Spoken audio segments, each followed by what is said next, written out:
社會上仍然普遍存在男性喺戀愛中不願承諾，或者男性重視性多過感情嘅觀念。但近年有越嚟越多嘅研究顯示，男仔其實更加重視、更加需要親密關係，而婚姻對男性嘅益處亦都大於女性。做好多男性研究嘅 Elvram 博士喺唔少嘅分析中都留意到，已婚男性喺健康、財富同埋幸福感方面普遍優於單身嘅男性，例如收入平均會高出26%，仲有低出超過40%嘅抑鬱症狀風險，而對生活非常滿意嘅可能性更加係未婚男嘅2倍。近60%嘅已婚爸爸都表示，佢哋嘅生活大多數時間係有意義。相對地，喺同樣嘅研究上，單身女性嘅生活品質往往係好過已婚嘅女性。原因係咩呢？呢位叫 Joanne 嘅心理學博士就解釋，男性從小被訓練要堅強、理性、控制情緒，父權制度其實同時限制咗男性表達情感嘅能力，令到佢哋喺成年之後冇辦法用健康嘅方式表達感情上嘅需求。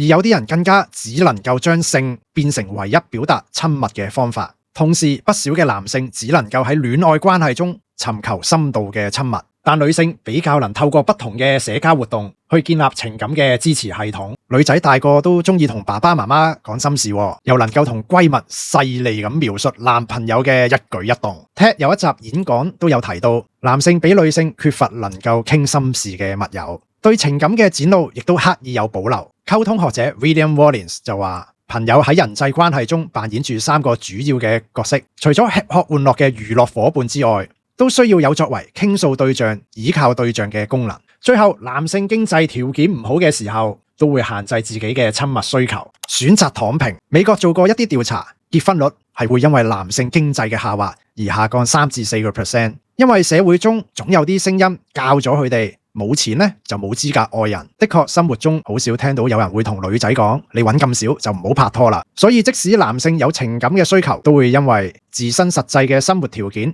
而壓抑下去。而喺日常嘅諮詢中，同啲男士慢慢溝通，防衛心逐漸降低之後，都會聽到佢哋講，都想俾另一半了解多啲，都想親密